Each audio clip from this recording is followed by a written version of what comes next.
therapeutic. So I've never felt so stressed and so kind of relaxed at the same time.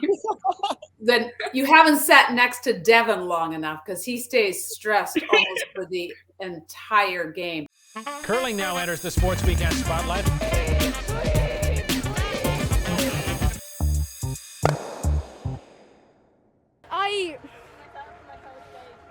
Sorry, I'm starting to well off. I can feel it now. But in the past year, people have been saying to me, like, it's okay to finish, because I was in a really, really, really low point in my life. I was struggling so much. I was seeing a psychiatrist. I was on medication.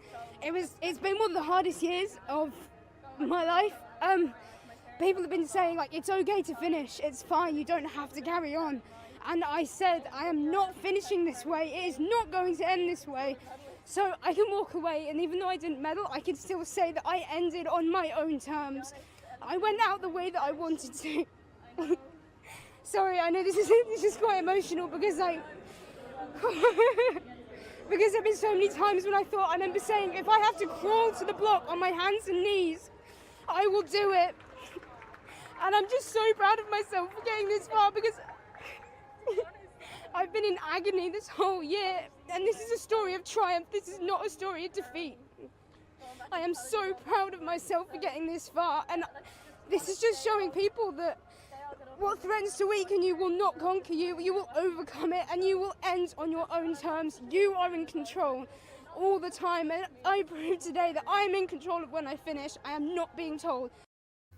Woo! That was awesome! Oh, thank you. And thanks for virtually having me as well. Oh, so happy to. So happy. I mean, that was so inspiring. The pressure. How are you now, by the way? Oh, I'm really loving life, to be honest. Since I've finished swimming, it's quite nice. I haven't looked back, and I'm just really enjoying this next chapter of my life. So Awesome. Pretty good.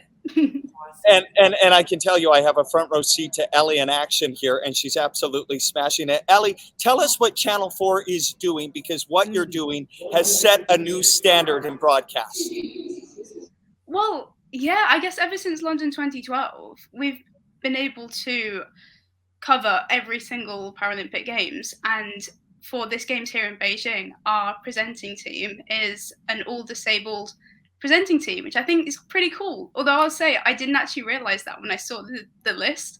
When I saw my other presenters, it didn't even click that they were all disabled. I just like, wow, what a credible list of How people. awesome is that? Talented bunch. And then they told me, and I was like, oh yeah, they are all disabled. And that is so awesome, isn't it? Where you were actually looking at the list and going, oh, and you didn't even think about it. You just looked at them as your equals and broadcasting, partners. Yeah, it was like, wow, how do I match these guys? But no, I think it's really good that we're looking at, well, I say myself, I'm looking at like the intrinsic value first, and I'm noticing the talent that these people have before their kind of anatomical makeup. It's like, it's quite nice actually. Amen. Ellie, you are a superstar swimmer. You've retired. Congratulations on that. You've made a seamless transition to the broadcasting game. You and I were smack talking when Canada beat Great Britain yesterday. You've quite taken to curling. What do you think of the wheelchair curling? It's so good. I remember watching the curling in the Olympics and then actually being able to sit in the stadium and watch it there. One, you can feel so like tense. You get so kind of anxious watching it, but at the same time, as soon as it starts to go, like as soon as they push the stone or the rock, I know it's different in Canada, down the ice, it's so therapeutic. So I've never felt so stressed and so kind of relaxed at the same time.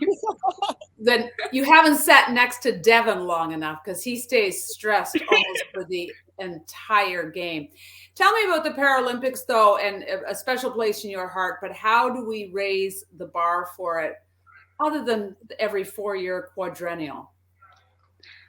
I honestly think that it's getting to know the athletes, getting to know the people, because I think the athletes are what draws viewers into any sport.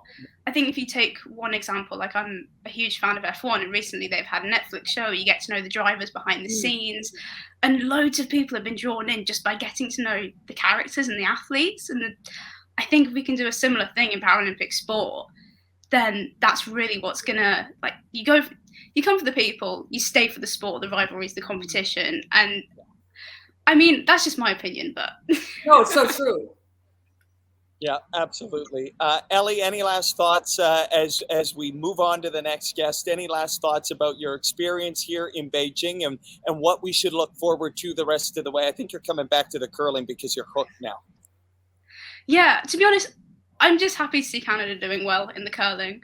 Unfortunately, GB haven't had the best games, but I'm jumping on the back of Canada now. All right, all aboard. Listen, do you ever go swim for fun now, or after you've got all those medals, do you just kind of leave them there and never go to the pool again? Because I've not swum in ages. I really should. I need to get some exercise in.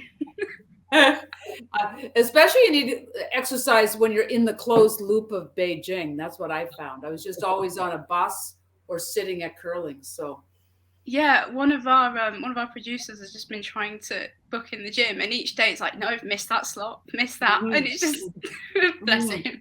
mm-hmm. Exactly. Well, stay away from the avocado sea salt ice cream at the curling venue. Yeah. Oh, that sounds intriguing. We haven't found that yet. Ellie, wonderful to see you. We'll see you back here. Thank you so much for making time for us. I'm going to play that speech over and over again. That just really hit the heart, because as a longtime curler, sometimes I judged myself solely on wins and losses, and that valued my self-worth. So the pressure to kind of win was omnipresent. So that resonated. Thank you. Oh, thank you. Yeah, Thanks. nice to have you with us.